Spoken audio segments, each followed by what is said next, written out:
Hello दोस्तों, mysterious history में आपका स्वागत है। जी हाँ दोस्तों, आज हम बात करेंगे भानगढ़ के उस किले के बारे में जिसे कहा जाता है भूतों का गढ़। तो दोस्तों, पुराने किले मौत, हादसों, अतीतों और रूहों का अपना एक अलग ही संबंध और संयोग होता है।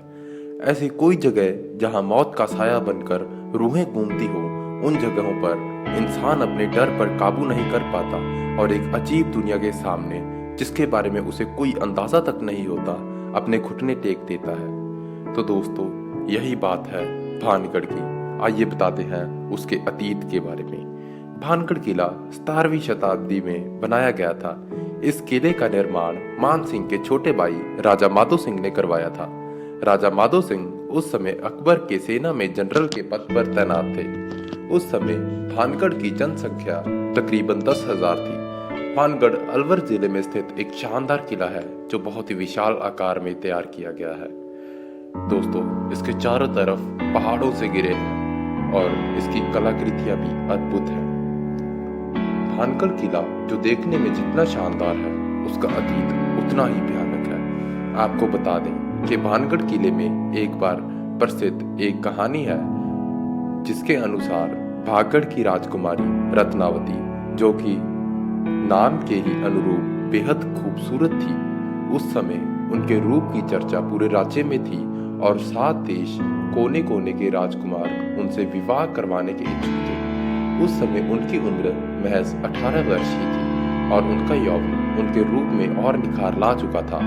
उस समय कई राज्यों से उनके लिए विवाह के प्रस्ताव आ रहे थे। उसी दौरान वो एक बार किले से अपनी सखियों के साथ बाजार में निकली थी। राजकुमारी रत्नावती एक इत्र की दुकान पर पहुंची और वो इत्रों को हाथ में लेकर उसकी खुशबू ले रही थी। उस समय उस दुकान से कुछ ही दूर पर एक सिंघिया नाम व्यक्ति खड़ा होकर उन्हें बहुत ही गौर से देख रहा था।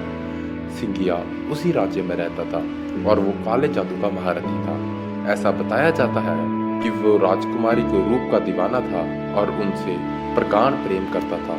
वो किसी भी तरह राजकुमारी को हासिल करना चाहता था, इसलिए उसने इस दुकान के पास आकर एक इत्र के बोतल, जिसे रानी पसंद कर रही थी, उसने उस बोतल पर काला जादू कर दिया, जो राजकुमारी के वशीकरण के लिए किया गया था।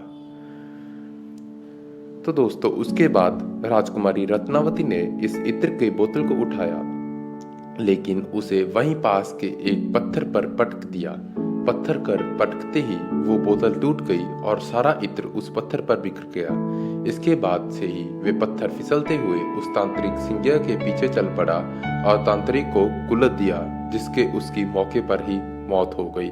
जी हाँ दोस्तों, जैसे उस जादूगर ने रानी को पीछे लगाने के लिए काले जादू का इस्तेमाल किया, तो वैसे ही वो पत्थर उस जादूगर के पीछे गया और उसे मार दिया। मरने से पहले तांत्रिक ने शाप दिया कि इस किले में रहने वाले सभी लोग जल्द ही मर जाएंगे और वो दोबारा जन्म नहीं ले सकेंगे और ताउम्र उनकी आत्माएं इस किले में भटकती रहेंगी। इस तांत्रिक की मौत के कुछ दिनों के बाद ही भानगढ़ और अजबगढ़ के बीच युद्ध हुआ, जिस किले में रहने वाले सारे लोग मारे गए। यहाँ तक कि राजकुमारी रत्नावती भी उस शाप से नहीं बच सकी और उनकी भी मौत हो गई। एक ही किले में एक साथ इतने बड़े कत्लेआम के बाद वहां मौत की चीखें गूंज गई और आज भी उस किले में उनकी रूहें घूमती हैं। जी हाँ दोस्तों, ये लोगों के कहने के अनुसार एक बहुत ही सच्ची घटना है। फिलहाल इस किले की देखरेख भारत सरकार द्वारा की जाती है। किले की चारों तरफ आर्कियोलॉजिकल सर्वे ऑफ इंडिया की टीम मौजूद रहती है। इस टीम ने सख्त हिदायत दे रखा है कि सूर्यास्त के बाद इस इलाके किसी भी व्यक्ति के रुकने के लिए मनाही है। इस किले में जो भी सूर्यास्त के बाद वो कभी भी वापस नहीं आया, जो जहां पर सूर्यास्त के बाद गया है। कई बार लोगों को रूहों ने परेशान किया और कुछ लोगों को अपनी जान से हाथ तक धोना पड़ा। इस ऐतिहासिक किले की यात्रा करने के लिए आप नीचे दिए गए हम लिंक देंगे, उस पर क्लिक करें और आपको इसके बारे में अन्य और इन्फॉर्मेशन मिलेगी। तो दोस्तों, इस किले में कत्लेआम किए गए लोगों की रूहें आज भी भटकती हैं। कई बार इस समस्या से रूबरू हुआ गया है। एक बार भारतीय सरकार ने अर्धसैनिक बलों की एक टुकड़ी यहाँ लगाई थी ताकि इस बात की सच्चाई को जाना सके, लेकिन वो भी असफल रही। कई सैनिकों ने रूहों को इस इलाके में होने की पुष्टि तक भी की थी। जी हाँ दोस्तों, सैनिकों ने खुद इस इलाके में भूतों के होने की पुष्टि की थी। इस किले में आज भी जब आप अकेले होंगे तो तलवारों की टंकार और लोगों की चीखों को महसूस कर सकते हैं।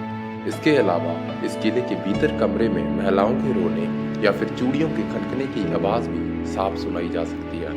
किले के पिछले हिस्से में यहाँ एक छोटा सा दरवाजा है।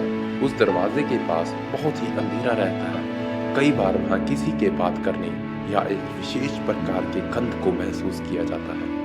वहीं किले में शाम के वक्त भी बहुत ही सन्नाटा रहता है और अचानक ही किसी के चीखने की भयानक आवाज इस किले में गूंज जाती है। तो दोस्तों, अगर आपको हमारी यह वीडियो पसंद आए तो लाइक व सब्सक्राइब जरूर करें और भानगढ़ किले के बारे में अपनी राय जरूर दें। धन्यवाद।